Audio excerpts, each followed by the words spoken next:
Vous écoutez 2D6 Plus Cool, et voici Format court, un enregistrement de courte durée, à l'instar du podcast états-unien Comic Strip Actual Play de la communauté The Gauntlet. Le jeu pratiqué est Monster of the Week de Michael Sands, dans sa deuxième édition révisée par Steve Hickey. Comme son nom l'indique, ce jeu émule la recette télévisuelle du monstre de la semaine. Bonjour, je suis Cassandre et j'interpréterai Sarah Morningstar, l'élu. Je suis Volsung et j'incarnerai le gardien. Dis-moi Sarah, que s'est-il passé dans l'épisode précédent ? Dans l'épisode précédent, je traquais Toddy, le quarterback devenu vampire de mon université, qui organisait une fête dans laquelle il comptait bien se repaître grâce à son magnétisme vampirique du sang de nombreuses jeunes filles. Et j'étais malheureusement dans une bien piètre situation, car en allant le combattre, j'étais tombée avec lui dans la piscine de la fraternité Beta Kappa. Ok. L'action reprend tambour battant. J'imagine donc ce balai au ralenti, alors que tu es au coude à coude avec cette abomination. C'est même du corps à corps, étant donné que au fond de la piscine, nous sommes en train de couler, de nous battre. Tony m'a agrippé, moi je me débat et j'essaye en fait de me défaire de son étreinte pour retourner à la surface respirer. De plus, ce sinistre individu n'a pas besoin de respirer, alors que tu ne peux pas en dire autant. Vu que tu m'as donné les clauses du premier jet, je te propose d'agir sous la pression. On est encore un peu en mode tutoriel, donc tu as toujours +1 partout. Si jamais tu réussis à survivre à ton vampire, on passera peut-être en vitesse de croisière. Oh mon dieu, c'est un 5. En effet. Heureusement, l'élu ne peut pas mourir avant d'avoir accompli sa prophétie. Pour commencer, tu vas te prendre 2 dégâts passe-armure. Ce n'est pas tant les assauts du vampire qui te font du mal, mais le fait que l'air manque cruellement à tes poumons désormais. Je pense qu'il a peut-être réussi à passer dans ton dos.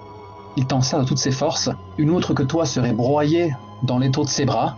Tu sens ses crocs qui tentent de se frayer un passage à travers ta peau.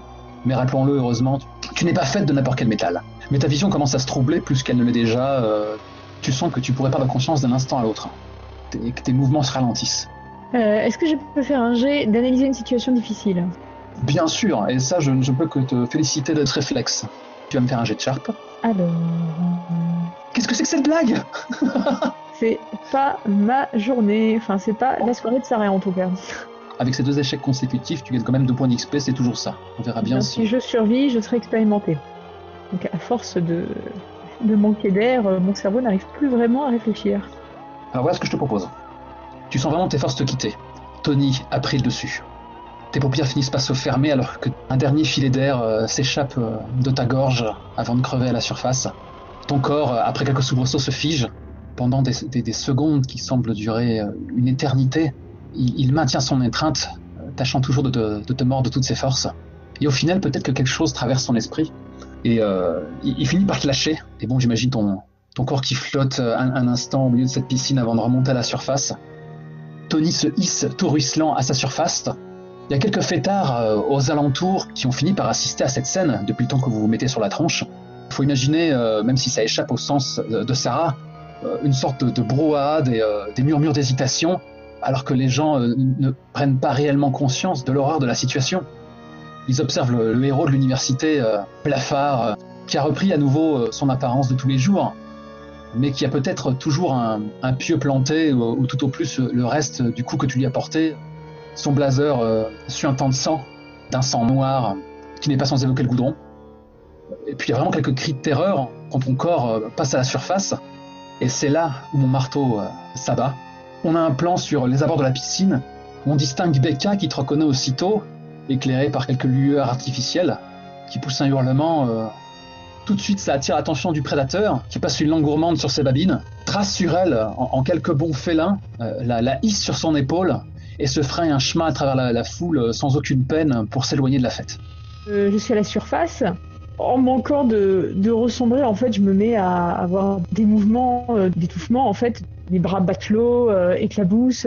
Je nage en pleine panique vers le bord pour m'attraper et cracher l'eau qui est rentrée dans mes poumons. Tu as un colosse gaulé comme une statue grecque qui n'a pas attendu avant de plonger pour te hisser hors de l'eau. Tu le distingues vaguement à travers un brouillard. Et il fait mine de vouloir te faire du bouche à bouche en espérant te sauver. Mais du coup, donc je suis à moitié en train de crachoter et le type se penche vers moi. difficile de dire si c'est dans une vraie bonne intention ou pas. Je vais lever les bras en fait pour essayer d'attraper son bras et qu'il m'aide à me relever plutôt que de se dire qu'il va essayer de me faire du bouche à bouche en fait et lui dire c'est bon, ça va. Faut que j'aille chercher de nouveaux habits. Ça, je vais choper froid. Et en fait, j'essaie d'utiliser ça comme prétexte pour partir, fendre la foule et m'esquiver en fait de cette situation. Parce que j'ai vu du coin de l'œil Tony partir avec ma meilleure amie sous le bras et ça ne me plaît pas trop. Écoute ma belle, t'as sérieusement bu un verre de trop là, t'as manqué de te noyer, arrête tes conneries là, bouge pas là, reprends ton souffle. On s'en fout si t'es trempé, il y a une sorte de sourire un peu stupide. Car tu vas probablement gagner le concours de t-shirt mouillé ce soir. Ah, ça m'en fait prendre conscience, donc je croise mes bras sur ma poitrine. Je dis ça va, j'ai bu la tasse mais ça va mieux et je pense que je risque bien plus si je reste comme ça. Je vais retourner à ma voiture, j'ai un blouson, ça ira mieux. Ta meilleure amie vient de se faire enlever, tu tentes vraiment de ménager l'orgueil de ce bellâtre au vu de l'urgence de la situation? Bah, ce qu'il y a c'est que il faut pas que j'attire trop l'attention, s'il me suit et qu'il me voit en train de foutre une rousse à Tony, ça va être pire. D'accord. Donc j'espère pouvoir m'en débarrasser en quelques secondes, mais c'est sûr que si la situation s'éternise, à un moment il va falloir que je passe de force. Eh oh, Trevor, sois gentleman, passe-moi ça. Donc il a fait signe à un de ses potes qui lui a filé son blouson et qu'il te tend généreusement. Bon là, qu'est-ce qu'il nous fait Tony là? Il a pété un câble ou quoi? Je sais pas ce qu'il a bu mais j'en veux. Est-ce que je peux faire un jet d'analyser une situation difficile pour essayer de voir ce que je peux faire? Ok, espérons que tu aies plus de chance que la dernière fois. On va espérer, oui. Sachant que si tu te bases sur mes réponses, ou sur celles que je te demanderai de me donner, 1 + 1 s'appliquera tant que tu te baseras sur ces réponses. 13! 13! Tu vois quand tu veux. Alors, première question, là c'est quelle est ma meilleure échappatoire pour échapper à cette attention malvenue? Parce que en fait, du coup c'est une combinaison un peu avec d'autres questions, parce que je veux aussi protéger les potentielles victimes, c'est-à-dire que si je m'en vais et que tout ce monde me suit, ils vont se retrouver dans le combat avec Tony, ce qui va être embêtant. Je pense que te faire oublier sera assez facile, parce que pour l'heure, on a le roi de la fête qui se comporte comme un porc et qui a entre ses griffes une jeune fille qui est franchement terrifiée, de telle sorte que même avinés, les gens vont finir par réagir et surtout s'intéresser à lui. Toi de ton côté, bon, tu as 2 chevaliers servants qui sont sans doute pétris de bonne intention, mais objectivement, si tu les envoies chier et que tu prends la tangente, ils vont pas te courir après en voyant que tu tiens sur tes jambes. Ok, faut que je pose mes 2 autres questions maintenant ou je peux les garder pour plus tard? Tu peux les poser plus tard, tu es encore couverte par ton succès. Ok, je vais faire ça. Je vais rien dire et essayer de partir dans le coin, dans une direction où je ne regarde pas, en me disant que je ferai le tour pour rattraper Tony. Mais ce qui compte, c'est qu'il me voit pas foncer vers Tony vu qu'il regarde dans sa direction. Ton sauveur hausse le sourcil alors que tu te dresses. Non mais sérieux, reste allongé quoi. Ça va, merci. Et je m'éloigne, bêtement. Il hausse les épaules, il regarde son pote qui lui rétorque elle est pas intéressée, Coco. Du coup, que fais-tu maintenant? Alors, là, je vais te demander quelle est ma meilleure approche. Je pense que alors que tu rases les murs, que tu tentes d'esquiver la foule tant que faire se peut, tu distingues vaguement que dans le lointain, Tony avec son butin, il y a peut-être quelques héros du soir ou quelques héroïnes du soir qui s'interposent et il les repousse d'un revers de la main, quoi. Il va pas jusqu'à les tabasser, mais on sait aussi qu'il a un pouvoir de persuasion hors norme. Il va sans doute se jeter au volant de la première bagnole pour se barrer avec son précieux butin. Donc ça dépend qu'est-ce qui est prioritaire pour toi. Si tu veux sauver Becca, faut tracer dans la mêlée, faut lui sauter sur le rable. Si tu veux préserver le secret de la chasse, avant qu'on lui donne un nom plus adéquat, il va peut-être falloir lui sauter dessus par surprise, ou alors le filer en bagnole. À moins toi-même que tu aies une idée plus judicieuse à me proposer, mais dans ce cas, si elle fait sens, je jugerai qu'elle est vraie dans la fiction. Eh bien, je suis en train de regarder le move faire appel à la magie. Ah! Parce qu'il y a un effet qui permet de bloquer un lieu ou un passage à une personne ou un type de créature. Tout à fait, ça fait partie même des usages assez fréquents de la magie. Maintenant, il est quand même à bonne distance là. Et je vais sans doute te prendre un peu la tête au niveau de la façon dont tu t'y prends. Ok, eh bien, clairement, en fait, je vais courir, pas sur la grande route qu'il a empruntée, en fait, mais par des petits chemins détournés, quitte à sauter au-dessus des buissons qu'il y aura sur le chemin, mais pour vraiment, en fait, prendre une route parallèle, en n'étant pas trop vu. Et l'idée, c'est que je le double pour l'attendre un petit peu plus loin sur la route. Et là, je vais sortir, en fait, une amulette que Joshua m'a remise, qui permet de lancer un sort de blocage, en fait, d'établir un mur sur un chemin. Je conclus donc qu'il n'y a qu'une seule véritable sortie au parking des Beta Kappa en fait. Oui, disons que le campus de l'université est un espèce de cercle, et que pour aller à l'extérieur du campus, il faut passer par une seule et unique route. Ok. Maintenant que tu as balayé d'un revers de la main cette considération pratique, tu peux faire ton jet de faire appel à la magie. Tu lances Weird, c'est la première fois qu'on lance le move, après toi. Je suis les recommandations de ma meilleure approche, j'ai un +1 en plus ou pas. Donc je t'autorise ce +1 et tu lances la +2. Donc faire appel à la magie. Lorsque tu utilises la magie, dis ce que tu espères obtenir et comment tu lances le sort, puis lance plus Weird. Donc c'est parti. Un 9. Sur un 7-9, le sort est imparfait. Choisis un effet et un problème. Le gardien décide des conséquences du problème. Donc pour l'effet c'est assez évident. Bloque un lieu ou un passage à une personne ou un type de créature. Voilà. Et je vais choisir l'effet de courte durée. Ok. Donc je retire autour de mon cou l'amulette que Joshua m'avait confiée, qui est en forme de pentagramme. Je la pose au sol à proximité de la route et je commence à incanter la phrase magique qui permet de déclencher en fait un blocage de passage pour les vampires dans un rayon de quelques mètres. Et donc j'ai dit Et sic vampire obstructionum. Je la scande 3 fois. Et là, donc l'amulette se met à rougeoyer un peu, avoir une espèce d'aura de chaleur qui m'indique que l'effet est en train de se produire. Et je pense qu'il y a une petite ligne rouge imperceptible, comme un sifflement qui traverse le goudron, comme ça. Comme si tu venais de lever une herse invisible. Contre-champ, je pense qu'il y a Tony à bord d'un bolide qu'il a sans doute volé. Il a jeté une Becca terrifiée sur le siège passager, à nouveau victime de sa cruelle domination. Donc il est pied au plancher, sa bagnole décolle du sol alors qu'il sort du campus. Et là, c'est alors que cette vérité te frappe. Il est vraisemblable que Tony soit repoussé hors de la voiture, mais que Becca reste à bord d'un bolide sans conducteur. Qu'est-ce que ça t'inspire ? Déjà, oh mon Dieu, qu'est-ce que j'ai fait ? Je vais utiliser ma troisième question, du coup. Bien joué. De protéger les victimes. Je pourrais te prendre la tête en disant que la situation a changé et que du coup tu devrais faire un nouveau jet, mais écoute, on va dire que c'était une décapotable. Déjà, ça va nous arranger. Je pense que si tu te jettes dedans, tu auras un +1 pour sauver ta BFF. Ça Ok, et bien je vais donc tenter de faire ça, de me jeter dans la voiture au moment où elle va arriver sur la ligne rouge pour freiner et éviter que Becca ne meure d'une mort un peu plus banale mais tout aussi stupide ce soir. Donc je pense qu'on est en bullet time, on a cette scène dingue. Becca affiche un visage étrangement tranquille. À ce moment-là, il y a une sorte de distorsion de l'air alors que le bolide passe au-dessus de la frontière que tu lui imposes. Tony pousse un glapissement stupéfait et pathétique alors qu'il est projeté en arrière comme un boulet de canon hors du véhicule. À quoi tu ressembles à cet instant ? Eh bien, j'ai les cheveux collés au visage, toujours humides, les vêtements collés au corps, un peu d'herbe aussi sur le bas du pantalon. Et je suis tendue comme une corde de violon. J'ai mes baskets qui s'enfoncent dans la terre et comme un sprinter en fait au départ de la course qui attendrait le moment du gong de départ en fait, je regarde les roues de la voiture de Tony et attends le bon moment pour commencer ma course effrénée. Bah, c'est maintenant. Je cours. Mes muscles se bandent, un pied devant l'autre, avec des enjambées immenses. Je calcule rapidement la distance qu'il me faut pour pouvoir effectuer un saut pile à l'endroit de la place du conducteur dans l'habitacle. On peut voir Tony qui, lui, commence du coup à être éjecté. Moi qui bondis dans les airs et qui... C'est le moment d'agir sous la pression. C'est agir sous la pression ou c'est protéger quelqu'un ? Ah ! Alors en temps normal, protéger quelqu'un, c'est vraiment dans le cadre prendre des bastos à la place. Mais je te l'accorde. Après, bon, t'es à +1 partout, ça ne fait pas grande différence. Tout à fait. Donc vas-y. Protéger quelqu'un. Lorsque tu tâches de préserver quelqu'un de tout dégât, lance plus tough. Tu vas tout de même lancer à +2 grâce à ton bonus.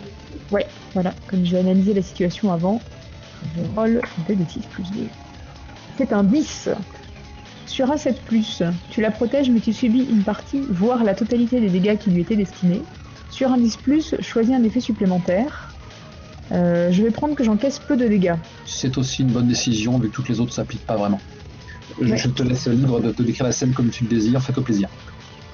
Donc je sautais pour viser la place du conducteur, mais à cause d'une petite seconde du décalage, en fait, je me retrouve à l'arrière, juste à côté de Becca, et avec mes réflexes en fait de protectrice, j'attrape ma meilleure amie dans mes bras, qui pour moi est aussi légère qu'une plume. Non pas en la mettant sur mon épaule comme l'autre goujat vampirique, mais vraiment en la portant tel un chevalier blanc. Je me mets debout sur le siège arrière et je saute à la dernière seconde au moment où on s'apprêtait à rentrer dans un arbre. Donc on roule un peu et on atterrit quelques mètres plus loin dans l'herbe avec Becca qui est restée dans mes bras, qui tremble un peu de toutes ses émotions. La bagnole s'écrase sur l'arbre avec un crissement de tôle assourdissant. Et toi, tout ce que tu entends, c'est la respiration saccadée de Becca, son parfum entêtant, et tu distingues ses prunelles qui te scrutent avec stupeur. Je pense même qu'elle s'abandonne à la sécurité de tes bras. J'aurais bien envie de prendre le temps de la réconforter et de lui dire que c'est terminé, mais je sais que c'est pas terminé. Parce que Tony court toujours, et que si on l'arrête pas, ça va continuer. Donc je l'étreins rapidement, mais on sent la précipitation quand même dans le geste. Je lui dis rentre à ta voiture, reste enfermé dedans, ne bouge pas, je reviens. Et je me relève en fait et je cherche des yeux Tony pour lui courir après. Ok. Je prends aussi la peine de te rappeler que ton arme emblématique d'élu est toujours loin hors de ta portée. Non mais effectivement, je pense en fait que... On peut dire qu'au début je lui dis va dans la voiture, cache-toi. Et puis je regarde, je vois peut-être Tony au loin qui commence à se relever ou qui est en train de s'enfuir. Et je vais peut-être me retourner avec elle, je vais lui dire ouvre le coffre, il y a un étui à violon, amène-le ici, je vais le retenir. Et je fonce vers Tony et en fait mon but ça va être de tenir jusqu'à ce que Becca revienne avec mon arme. Au vu de l'urgence de la situation, je te demande pas de jet de manipuler, c'est que ça, c'est clairement pas le moment, et c'est clairement pas le contexte. Et donc effectivement, on peut imaginer cette scène d'outre-tombe où il y a en une série de craquements, Tony remet ses membres en place et se relève lentement. Il a le visage écorché qui commence à se régénérer, et c'est vraiment un monstre tout droit sorti de l'enfer qui s'exclame « Tu vas morfler, sale chienne !» Terminé le séducteur qui s'amusait à charmer les demoiselles. C'est juste un prédateur que tu as sous les yeux. Donc je t'encourage à charger sur lui parce que Becca va hélas devoir passer non loin de lui pour retrouver sa bagnole. En fait, vu qu'il est remonté contre moi, je vais essayer de l'énerver encore un peu plus.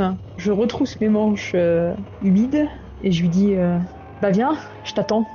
Donc je m'avance à très grandes enjambées vers lui, avec dans l'idée qu'il me fonce aussi dessus et que du coup on commence un combat bien violent qui l'obnubilera assez pour que Becca puisse passer.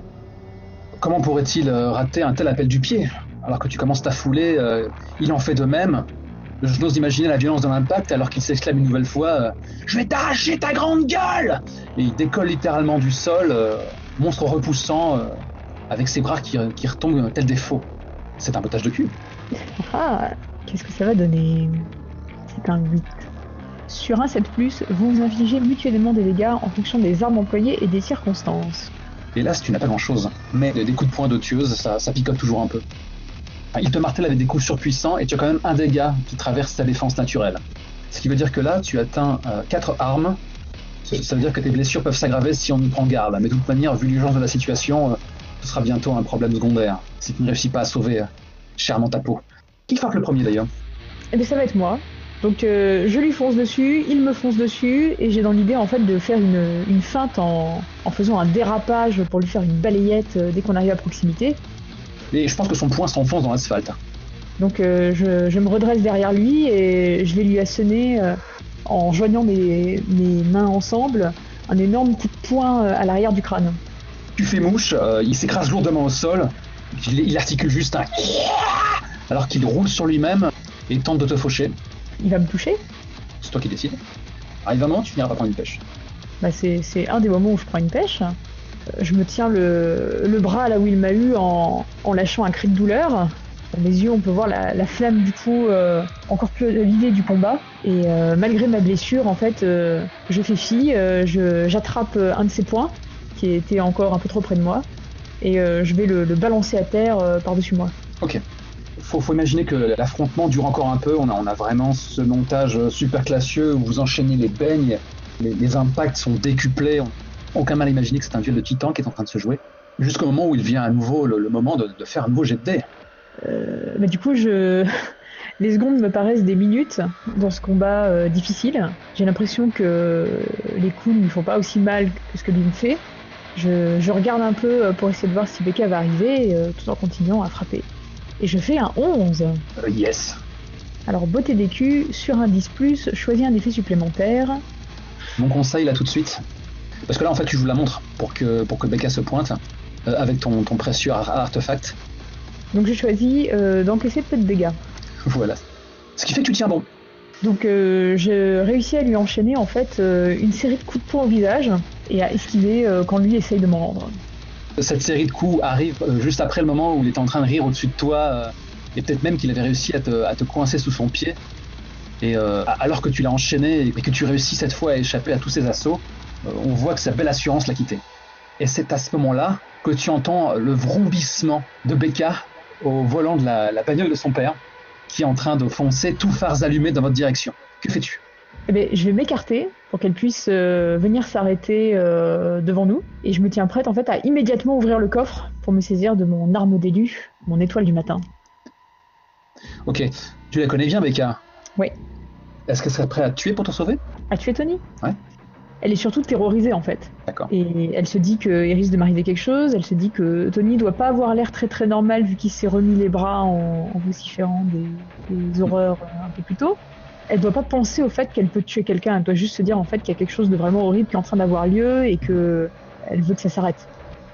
Est-ce que c'est pas une occasion pour que Tony se mange la dite bagnole ? Alors c'est sûr que papa sera pas content, mais je dis ça, je dis rien. C'est vrai que c'est une belle opportunité d'écraser le vampire. Donc oui, en fait, je vais m'écarter et me jeter sur le côté un peu à la dernière seconde pour que Tony n'ait pas le temps de bouger et puisse avoir une chance de se manger la voiture. Ouais, donc ce sera un agir sous la pression. Après, C'est un 13 ! waouh, il était temps vraiment que de renverser la vapeur. Décris comment tu réussis à détourner l'attention de Tony de façon à ce que le crash se produise. Je me rends compte que c'est vraiment dans le combat que je me sens le plus vive et alerte, parce que du coup, je vois la voiture qui arrive, je vois Tony qui, pour l'instant, sous mes assauts, n'a pas encore eu le temps de se rendre compte de ce qui se passe dans son environnement. Donc je continue en fait à le frapper et à monopoliser son attention. Je tourne un peu pour l'orienter de sorte qu'il tourne le dos à la voiture, qu'il n'ait pas le choix, toujours en tapant au niveau de son visage en fait, histoire qu'il n'ait pas du tout le temps de tourner la tête. Et à la dernière seconde, je vais me jeter sur le côté, vraiment à la toute dernière seconde. Ok. On a juste un plan sur le visage de Becca qui est terrifiée. Je pense même qu'elle rentre la tête dans les épaules. Elle n'ose même pas voir ce qui se passe. Elle ferme les yeux, pied au plancher. Elle réfléchira plus tard aux conséquences de ses actes et à la colère de son père. Toi, tu réussis à te mettre hors de la trajectoire du véhicule et à faire chanceler Tony, qui est heurté de plein fouet, qui valdingue tel un pantin concassé avant de s'écrouler et de rouler sur l'asphalte. Becca a fini par piler, faut l'imaginer, elle est les mains crispées sur le volant, elle allait bruyamment. Que fais-tu ? Je fonce en fait vers l'arrière de la voiture, en courant. J'ouvre le coffre, je m'empare de l'étui avion dans lequel est rangée mon arme. Je l'ouvre dans un grand bruit de fermeture éclair. Et j'en sors avec l'image en fait des phares qui m'éclairent, la Morningstar à la main. Ton âme ancestrale brille avec classe à la lumière des phares. Il y a Tony qui crache à nouveau une bile noire, qui tente de se relever. À nouveau ces craquements comme quoi son corps est en train de se soigner tout seul. Que fais-tu maintenant que tu es enfin armé ? Eh bien, je m'avance en fait à pas sûr dans sa direction. Je viens me placer dans la lumière des phares, au-dessus de lui, avec mon arme qui pend de long de mon côté. Et je lui dis t'inquiète pas, on va faire ça vite. Donc j'arme l'arme au-dessus de mon épaule et je l'abats de toutes mes forces à l'emplacement de Tony. Et c'est un 11. Quelles sont les options que tu choisis ? Je vais lui infliger plein de dégâts. Je suis d'accord avec toi. Parce que ainsi, de toute façon, vu la situation, il va même pas pouvoir riposter. Que se passe-t-il quand tu utilises ton étoile du matin ensorcelée sur un suceur de sang comme lui ? Et bien en fait, ça coupe ses capacités de régénération. Ça me paraît assez cohérent. La blessure infligée ne peut pas se remettre comme ça rapidement. Je pense que son crâne explose comme un fruit mûr. C'était le but. Je lui avais promis de faire sa vie et propre. Non pas que j'avais de la pitié pour lui, mais j'en avais un petit peu marre de ce combat. Il a même une sorte de sourire où en exhibant ses canines injectées de sang. Et à ce moment-là, splat, son crâne explose et son corps retombe. Est-ce que les vampires disparaissent en poussière ? Est-ce qu'ils reprennent leur forme humaine ? Qu'est-ce qui se passe quand tu tues un vampire ? Surtout un fraîchement né comme celui-ci. Alors je pense que plus ils sont anciens, plus ils ont de chances de se décomposer en tas de poussière. Malheureusement, quand ils sont jeunes, du coup il va rester un corps humain d'1 à 2 semaines en termes de date de mort.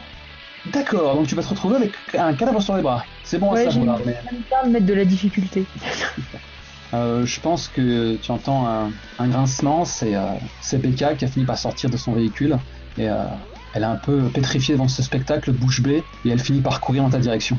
Elle court avec un air quoi? Oh ben, faut imaginer que dans son visage, il y a différentes émotions qui passent. Elle est soulagée de te voir en vie, elle est horrifiée par la situation. Mais moi, malgré tout ça, j'étais restée un peu haletante en fait du grand coup que je viens de donner et puis de l'adrénaline qui retombe. Je vois Becca qui court vers moi, je lâche mon arme qui tombe au sol sur la dépouille de feu Tony et j'écarte les bras en fait pour la recevoir parce que je pense qu'elle va m'arriver dans une étreinte. Eh bien, elle vient s'y réfugier, toujours tremblante, et elle articule. J'ai eu tellement peur. Qu'est-ce que c'était? Je passe une main dans ses cheveux en fait, à l'arrière de son crâne pour l'apaiser, un peu comme une mère qui voudrait dire à son enfant que ça va aller. Mais c'est pas ces mots-là qui sortent. Ce que je lui dis, c'est, je sais, c'était un vampire. Mais il est mort maintenant, c'est fini. Elle lève son beau visage vers toi, les yeux embués de larmes, elle articule d'une voix presque inaudible. C'est fini, c'est vrai? Oui, regarde pas. Il est mort, il reviendra plus, tout va bien. La caméra s'éloigne, on peut voir dans le champ de projection des phares Sarah et Becca dans une étreinte un peu agitée de soubresauts, de stress et de larmes, avec seulement la voiture et le cadavre autour d'elle. Mais au loin, les bruits de la fête ont repris. Les gens vont peut-être pas tarder à arriver. Il va falloir se débarrasser des corps. Il va falloir réussir à gérer tout ça malgré la présence de la pauvre Becca un peu en état de choc. Un nouveau défi pour Sarah. Comment va-t-elle s'y prendre? Réussira-t-elle à cacher ce corps? Va-t-elle se faire prendre par la police sur la route? Tout cela, nous le saurons au prochain épisode de Monster of the Week. J'ai tellement de façons de se faire du mal.